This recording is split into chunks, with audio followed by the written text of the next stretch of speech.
Captain James Teller stood by the command module's window aboard the Odyssey, staring into the vast expanse of space. The soft hum of the engines and the occasional beep from the monitors provided a comforting backdrop to the silence that enveloped the room. "Captain, you're going to want to see this," called Lieutenant Grace Kim, her voice slicing through the quiet. James turned away from the window and approached a navigation desk where Grace was stationed. "What have we got?" Lieutenant James asked. Perry over her shoulder at the data displayed on her screen. Grace pointed to a series of images and readings that had just come in. "We've entered a system with an uncharted planets, or preliminary scans suggest it's Earth-like, breathable atmosphere, abundant water, and stable land masses." James's eyes widened with interest. "Any signs of life?" "Yes, it's more than just microbial," Grace replied. Excitement tinted her voice with detecting organized agriculture, urban structures, and there seems to be some form of rudimentary road network and intelligent life. "Then prepare for a closer orbit. I want visuals and more detailed scans," James ordered, his heart racing with the possibilities as the Odyssey adjusted its trajectory. The crew gathered around the main monitor. The planet, which they designated Ziria, came into view, a swirl of blues, greens, and whites. It was beautiful and eerily reminiscent of Earth. "Get me a visual on those urban structures," James said. The screen flicked and zoomed. Images of a medieval-like city came into focus: stone walls, large wooden gates, and the faint outline of people moving through the streets were visible. "Looks like we've hit the jackpot, folks. An entire civilization living in what appears to be their version of the Middle Ages," James remarked, turning to his crew, their faces lit with curiosity and amazement. "Should we initiate first contact protocol?" Captain asked Simon Hay, the communications officer. James pondered for a moment. "No, not yet. Let's observe and gather as much information as we can. We need to approach this delicately." Grace put together a small team for a recon mission. "We'll go in disguise, try to blend in and learn what we can firsthand," Grace noted. "Dog at right on it, Captain." And the preparations for the recon mission began immediately. James pulled up the protocol manual, scrolling through the digital pages filled with procedures on cultural engagement and safety measures. They would need to be careful not to disturb the natural development of the planet's inhabitants. Later, as they suited up in garments replicated to mimic the attire sent from the scans, James addressed his team. "Remember, we are observers, no interference, to gather information, and we get out. Understood?" "Understood, Captain," the team chorused with the final check of their translation devices designed to interpret and translate the local language in real time. They were ready. The air-lock door hissed open, and the team stepped onto the chute that would take them down to Ziria. As the shuttle descended through the atmosphere, James looked at his team, their faces a mix of nervousness and excitement. This was why they were here, out in the far reaches of space, to explore, to discover, and to understand the myriad forms of life the universe had to offer. "Ready for little history lesson?" James asked, a grin spreading across his face. "Ready as we'll ever be," Grace replied, returning the smile. The shuttle touched down on the outskirts of a dense forest, a medieval city just visible beyond the tree line. James took a deep breath, the air fresh and crisp. "This is it," he said, letting go. "Meet our neighbors." The dense foliage of Ziria forests rustled quietly as Captain James Teller and his team made their way towards the city. Clad in replicated medieval garb, they looked part of this world, yet felt distinctly apart. "Keep your eyes open and remember minimal interaction," James whispered, leading his team through the underbrush until the city gates loomed ahead, an imposing structure of stone and W at the gate. Two guards clad in iron helmets and wielding spears eyed them suspiciously. James nodded to Grace, who stepped forward, her translation device discreetly tuned under her cloak. "Hail, good sir, we come from a distant land seeking trade and knowledge," Grace said, the device seamlessly translating her words into the local dialect. One guard squatted at them, unimpressed. "Distant land, and never heard of a land where folks wear such fine cloths. What the name of your kingdom?" James intervened. "We hail from Maoria Kingdom, beyond a great say," fabricated the details, hoping their unfamiliarity would be attributed to geographical distance. The guards whispered amongst themselves before one stepped back and motioned them forward. "Enter, but goes no trouble. Today's market day in the streets are full." As they walked through the gates, the city unfolded with vibrant life. Stalls lined the streets, selling everything from pottery to fabrics. The smell of roasted meat and fresh bread filled the air, People milled about, bartering loudly. "This is incredible," muttered Simon under his breath, his eyes wide with fascination. "Focus, team, observe everything, but remember, we're here too." Soon they continued through the market, making their way towards the center of the city, where the castle stood, an imposing fortress with high wall and towers. As they approached, a commotion at the square caught their attention. A group of local soldiers was dragging a man in chains through the crowd. The man was shouting, pleading for someone to listen. James turned to Grace. "What's he saying?" "He's accused of stealing bread. He says his family's starving," she translated. Her face clouded with sympathy. James felt the pang of helplessness, but remembered their mission. They couldn't interfere in local justice, no matter how unjust it seemed by their standards. The team moved on, reaching the castle gates.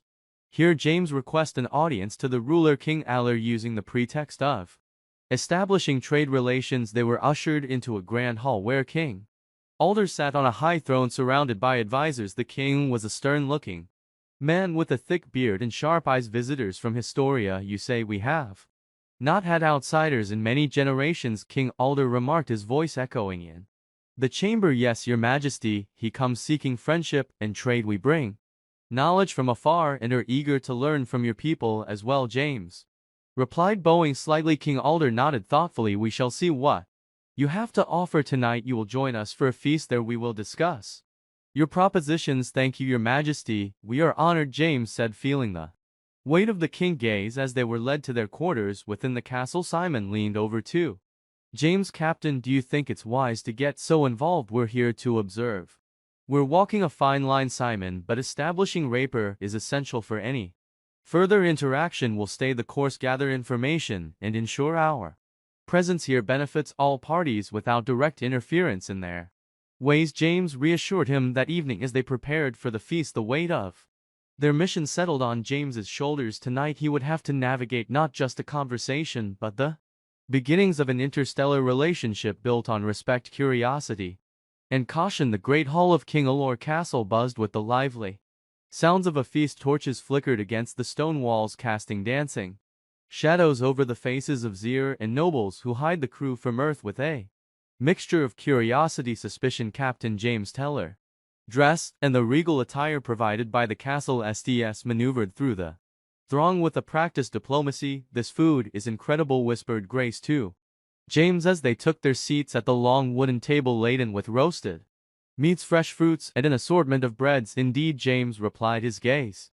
fixed on King Alder at the head of the table. "But remember, we're not just here to enjoy their hospitality. Keep your ears open for any useful information." As the feast progressed, King Alder raised his goat, signaling for silence. "To our new friends from Etoria," he proclaimed, "may your visit strengthen the bonds between our lands." The whole erupted. Then a chorus of agreement, goblets raised high after the toast. James seized the opportunity to engage the king in conversation. "Your majesty, we are grateful for your hospitality. We've noticed the impressive organization of your city and the vibrant market. How do you maintain peace among your people?" King Alder, expression hardened slightly, "is not without challenge, as we are constantly at odds with neighboring city state, each claiming land and resources as their own. It is a delicate balance maintained through strength and the will of our soldiers," James noted. Understanding the delicate nature of the political landscape, strength is important, but alliances through trade and knowledge can also be a powerful tool for peace, he suggested, subtly hinting at the potential benefits of their technological knowledge without revealing too much. The king considered, "This is sharp perhaps, but not all are open to new ways. Tradition binds us." As the conversation unfolded, James learned more about the intricacies of Zuran politics and the ongoing power struggles that defined its history. It was a civilization proud of its heritage, yet stifled by constant conflict. Meanwhile, Simon with the nobles gathering snippets of information about their customs and concerns. He returned to James's side with a worried look. "Captain, there's talk of a planned raid on a neighboring state tomorrow dawn. It seems they're not just defending, but actively expanding their territories." James's concern deepened. This was the kind of situation he had hoped to avoid. Intervening could jeopardize their miss and the prime directive, yet doing nothing felt increasingly complicated given their knowledge of impending conflict. "Thank you, Simon. Let's discuss this with the team back in our quarters. For now, maintain our cover." After the feast, the crew retired to their provided accommodations within the castle, a series of cooled stone rooms furnished with simple wooden furniture. James convened a quick meeting. He have a predicament. He started looking at each of his team members. There's an imminent attack plan are to observe and learn, not interfere. However, the now of this raid puts us in a moral bind. Grace frown. If we help them avoid bloodshed, are we not then interfering in their natural development? And if we do nothing, are we complicit in the consequences of that raid? Simon added, clearly troubled. James rubbed his temples. It's a tough call, but for now we observe. If there's an opportunity to promote peace without direct intervention, he should take it subtly. The team agreed reluctantly, understanding the gravity of their choices. They would eat to navigate this car while maintaining the balance between observation and intervention. As James lay in his bed that night, the weight of leadership pressed upon him. The clash of Zuran culture with their own ideals of peace and progress was more challenging than he had anticipated, testing not just their diplomatic skills, but their moral boundaries as well. The following morning, Captain James Teller awoke to the urgent knocking on his door. Was Grace, her face etched with concern. Captain, it's Simon. He's gone. His bed wasn't slept in.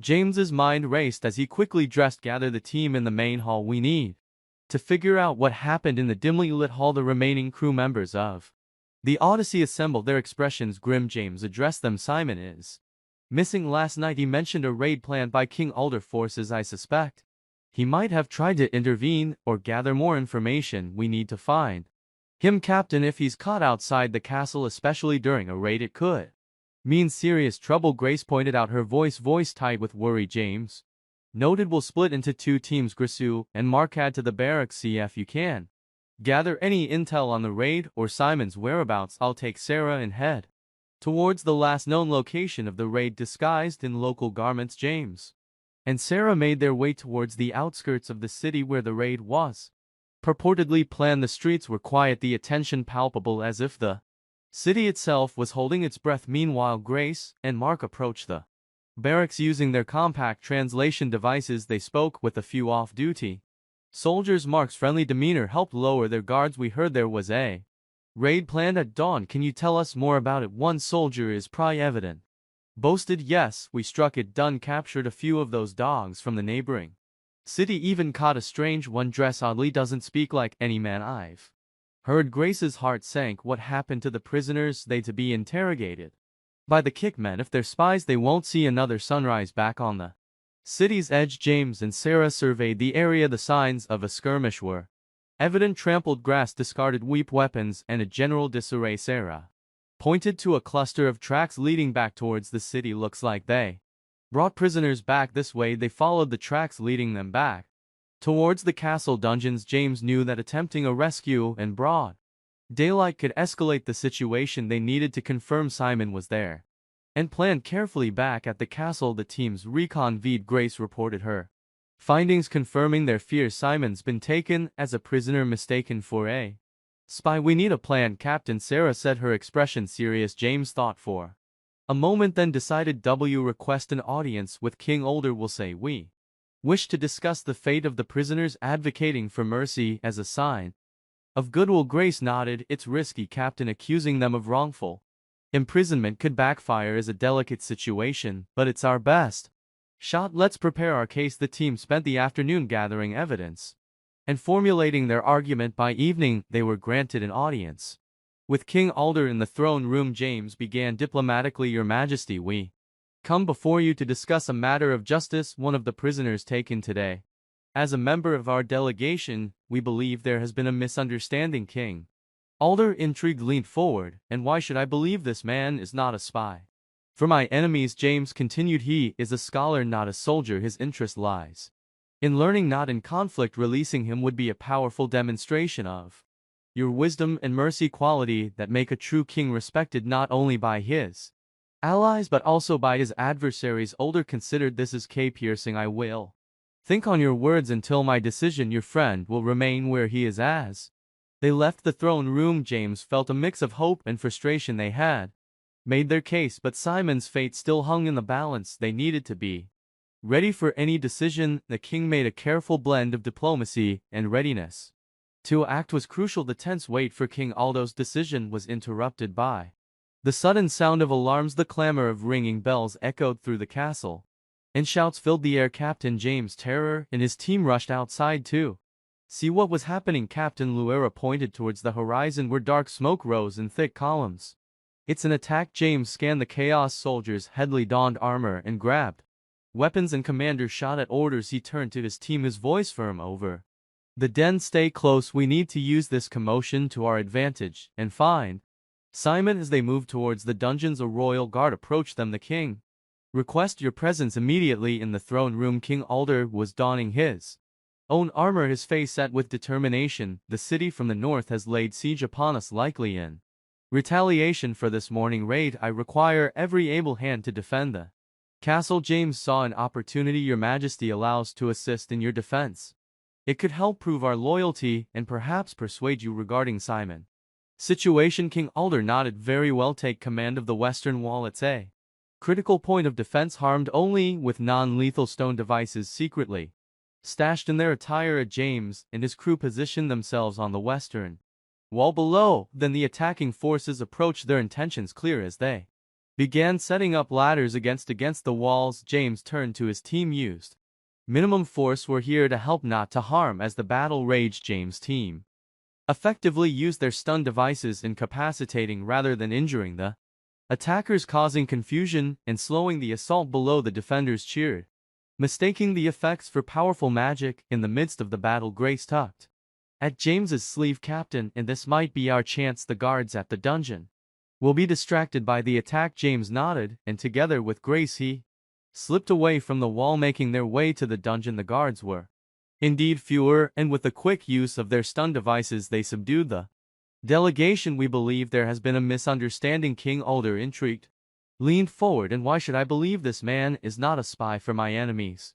James continued, "He is a scholar, not a soldier. His interest lies in learning, not in conflict. Releasing him would be a powerful demonstration of your wisdom and mercy, qualities that make a true king respected not only by his allies, but also by his adversaries." Alder considered this as case piercing. "I will think on your words until my decision. Your friend will remain where he is." As they left the throne room, James felt a mix of hope and frustration. They had made their case, but Simon's fate still hung in the balance. They needed to be ready for any decision the king made. A careful blend of diplomacy and readiness to act was crucial. That tense wait for King Aldo's decision was interrupted by the sudden sound of alarms. The clamor of ringing bells echoed through the castle, and shouts filled the air. Captain James Terror and his team rushed outside to see what was happening. Captain Luera pointed towards the horizon where dark smoke rose in thick columns. "It's an attack." James scanned the Chaos soldiers' heavily donned armor and grabbed weapons, and commanders shouted orders. He turned to his team, his voice firm. "Over the den, stay close. We need to use this commotion to our advantage and find Simon." As they moved towards the dungeons, a royal guard approached them. "The king requests your presence immediately in the throne room." King Alder was donning his own armor, his face set with determination. "The city from the north has laid siege upon him, most likely in retaliation for this morning's raid. I require every able hand to defend the castle." James, "So an opportunity. Your Majesty allow us to assist in your defense. It could help prove our loyalty and perhaps persuade you regarding Simon's situation." King Alder nodded. "Very well, take command of the western wall. It's a critical point of defense, harmed only with non-lethal down devices secretly stashed in there attire." James and his crew positioned themselves on the western wall below. Then the attacking forces approached, their intentions clear as they began setting up ladders against the walls. James turned to his team. "Used minimum force. We're here to help, not to harm." As the battle raged, James' team effectively used their stun devices, incapacitating rather than injuring the attackers, causing confusion and slowing the assault below. The defenders cheered, mistaking the effects for powerful magic. In the midst of the battle, Grace tugged at James's sleeve. "Captain, this might be our chance. The guards at the dungeon will be distracted by the attack." James nodded, and together with Grace he slipped away from the wall, making their way to the dungeon. The guards were indeed fewer, and with the quick use of their stun devices, they subdued the remaining guards and found Simon Brew, but alive, in a cell. "Captain, you came for me," Simon whispered as James unlocked the cell with keys taken from a guard. "We leave no one behind," James affirmed. They quickly retraced their steps, avoiding main pathways where fighting raged once they returned to the safety of the western. While the siege began to wane, the attackers, demoralized by their mysterious losses and a fierce defense, started to retreat after the last of the attackers had fled. King Alter approached James, his expression a mix of gratitude. "And all your tactics were like none I have ever seen. You have saved many lives." Today James took the opportunity to speak. "Your Majesty, as I said, we came in peace. Simon here is no by his release under these circumstances would strengthen the goodwill between us." Getting older, looking from Simon to James, finally nodded. "Very well, he is free, but you must tell me more about these methods of yours." "With pleasure, Your Majesty, but let it be part of a broader conversation about peace. The siege, surely it must be the last. Let us help you forge a lasting peace." King Alder agreed, signaling his advisors, "Prepare for a council of truce. We will discuss terms with our enemies and these friends." As they walked away, James put an arm around Simon. "Believe, let him get you cleaned up." Simon too had quite a day. Simon managed a weary smile. "Thanks, Captain. I thought I'd seen my last sunrise." The crew actions had not only saved their friend, but had opened a crucial dialogue. As night fell over the beleaguered city, there was hope that the dawn might bring a new beginning. The morning after the siege, Captain James Teller and his team gathered in the castle's main hall, now bustling with activity, as King Alder advisors and various city-state representatives convened. A sense of urgency pervaded the room. Everyone seemed aware of the historic discussions about to take place. King Alder beckoned James and his crew forward. "Captain Teller, in light of your bravery and the unique strategies you employed in our defense, we seek your counsel in our peace negotiations." James nodded, understanding the delicate nature of his involvement. "Much, Your Majesty. While we are honored, we must tread carefully. Our primary goal is to facilitate dialogue and share ideas that promote lasting peace without overstepping our bounds." Alder agreed. "Indeed, your perspective as outsiders might provide fresh insights that we lack." As the council commenced, James introduced non-lethal defense strategies and advanced agricultural techniques as foundational offerings to promote cooperation among the city-states. These tools and methods can help ensure that no city-state feels the need to secure resources through conflict, he explained. Grace took the lead on demonstrating a simple irrigation system model that used minimal water to increase crop yields. Representative from the various factions watched, intrigued by the potential to improve their agriculture without encroaching on neighboring territories. Meanwhile, Simon engaged with local scholars, discussing basic medical practices that could reduce the spread of disease after sieges and battles. His detailed explanations on hygiene and wound care were met with eager curiosity. Throughout these discussions, Sarah documented reactions and gathered feedback, ensuring that all contributions were noted for further development. "It's about giving them the tools to solve their problems, not solving the problems for them," she reminded the team. King Alder, witnessing the positive reception, proposed a trial period for these technologies and methods in his real. "If we find success, we shall host a summit to formal these practices across all territories," he announced as the meeting adjourned. "A noble approach, James. So your methods could change the way we live, but how do we ensure that what you offer does not become another point of contention? What if one city-state uses these advantages against another?" James recognized the validity of the concern. "That's an important consideration. Part of our ongoing discussions must include checks and balances, transparency, and how technologies are used and shared can prevent misses." The noble nodded thoughtfully, pleased with James's thoughtful approach. At evening, the team gathered on the castle's battlements overlooking the city. As the sun set, the mood was reflective. "We're making a difference, but the real work has just begun," James mused. "Building peace is like building a bridge. Both sides after meet in the middle." Grace looked out over the city, where people slowly seemed to be returning to normal life. "It seems we're helping them lay the first stones." "Yes," James agreed. "And we'll be here to guide them as long as they need us." The next few weeks were a whirlwind of activity as King Alder City implemented the new systems. Reports of their effectiveness began to spread. Other city-states expressed interest, and a sense of cautious optimism grew. Perhaps for the first time in generations, peace was within reach. James watched these developments closely, aware of the delicate balance they had helped foster. Each successful implementation of their suggestions strengthened the case for broader adoption, and slowly the landscape of Zyria began. It changed not just the physical but the political and cultural as well as the team prepared.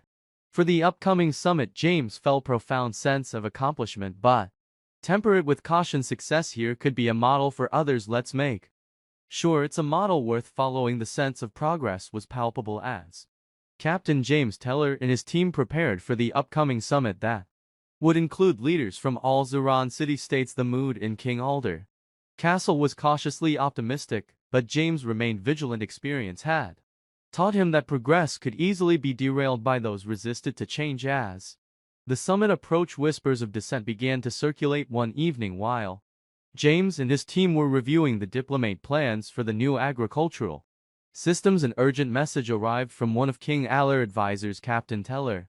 I fear there's a plot brewing among some of the nobles. The advisor, and at his voice, they see the new technologies and the peace they bring as a threat to their power. They're planning to seize control of the castle during the summit, claiming that the king is to influence by foreign ideas. James, his brow furrowed. Thank you for bringing this to our attention. We'll take steps to ensure the safety of the summit, and you identify the leaders of this plot. The advisor nodded hesitantly. I can provide names that you must be discreet if they no, I've spoken out. I be in grave danger. Assured of their discretion, the advisor slipped James a list of names and hurried away. James convened an immediate meeting with his team and King Alder to discuss their course of action. Your Majesty, this betrayal could not only endanger your rule, but also the process we've all worked so hard on. James explained, handy over the list. King Alder scanned the document, his expression darkening. I trust your judgment, Captain. What do you propose? We need to preempt their move, James suggested. Let's tighten security at the summit and quietly detain these individuals for questioning before they can act. We'll need to handle this delicately to avoid any unrest. King Alder agreed, and the plan was set into motion on the day of the summit. As leaders gathered, the castle was subtly fortified. James's team, along with the king's loyal guards, discreetly detained the conspirators without drawing attention to the unfolding drama with the plotters in custody. The summit proceeded. James took the floor, addressing the assembly not just about the benefits of the new technologies, but also emphasizing the importance of unity and transparency as we stand on the brink of a new era of prosperity and peace. Let us not be swayed by fear of change. James spoke earnestly. The future he can build together is worth far more than the power any one leader or state might hold. The speech was met with applause, but James knew that the real work was just beginning. They had thwarted one crisis, but the path to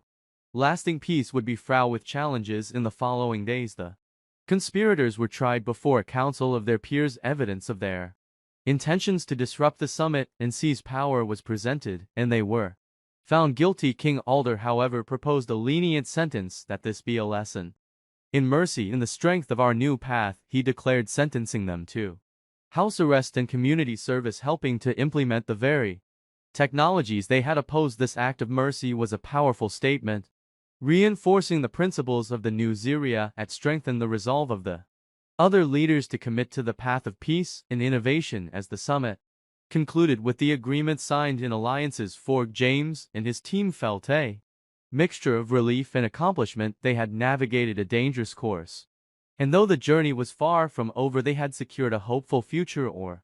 Zephyr, back at the castle as they debriefed, Grace reflected aloud, it's strange, isn't it, how fear of losing power and drive people to such ls. James nodded yes, but it's also a testament to how much there is to gain. We've seen today that the will for peace can be stronger than the desire for power. We just need to keep nurturing that will. With the crisis averted, the summit of success, the team looked forward to their next steps in assisting Z's transition.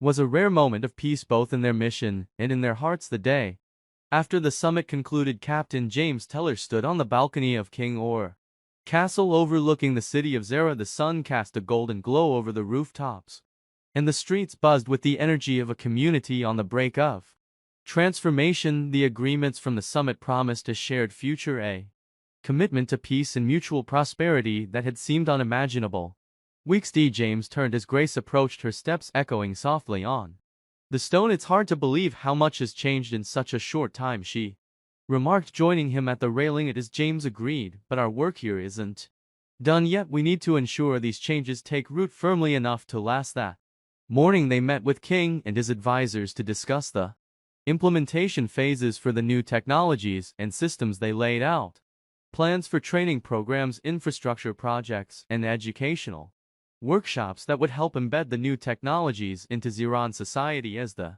meetings went on, James received word that representatives from other city-states were arriving, eager to learn, and perhaps replicate what they had seen. During the summit, it was a hopeful sign that the cooperative spirit was taking hold. In the days that followed, James and his team were deeply involved in setting up the first of many training centers. They demonstrated the practical benefits of the agricultural and medical technologies introduced at the summit. One afternoon, while overseeing the installation of a new irrigation system in a farming community outside the capital, James was approached by a young Zeron boy. "Is it true that these pipes can bring water to all our fields?" the boy asked, his eyes wide with curiosity. "As it's true," James smiled, "kneeling to be at our level with the bow. These systems help us use water more efficiently so more crops can grow even if there's not a lot of rain." The boy's smile broadened. "That means we'll have more food for everyone." "Exactly, and more food means less conflict over resources and more time for your community to build other things together," James explained. As the project progressed, news of its success spread, encouraging other communities to adopt the innovations. The initial resistance to change slowly transformed into enthusiastic participation. On the final day of their stay, King Eller organized a celebration in the city's main square where James and his crew were honored for their contributions. The king addressed the gathering, his voice carrying across the crowd. "With the help of our friends from beyond the stars, we have begun to lay down the weapons of war to take up tools of peace and prosperity. That this day mark the beginning of a new chapter in our history." After the speeches, as the square filled with music and laughter, James reflected on their journey. They had come to Zera as observers and had become catalysts for change. Now it was up to the Zion to build on the foundations they had helped lay. As the celebration continued into the evening, James felt a tap on his shoulder. Turning, he found the young boy from the farm standing there, a small plant in his hand. "I wanted you to have this," Theo said, offering the plant to James, "so you'll remember us. Say how you've helped make things better." James accepted the gift, deeply moved. "Thank you, I'll treasure this always, and remember, keep asking questions and keep learning. You're the future of Zero." With their mission complete, James and his team prepared to depart. The following morning, they left behind a planet on the path to self-sufficiency and peace, taking within memories of a people and a place that had grown close to their hearts. As they had lifted off from Zera, James watched through the viewport as the planet receded into the distance. Its city's tiny specks of light, they had left a mark on Zera, but Syria had left an indelible mark on them as well. It was an end, but also a beginning, and enduring hope that humanity could indeed be a force for good in the cosmos.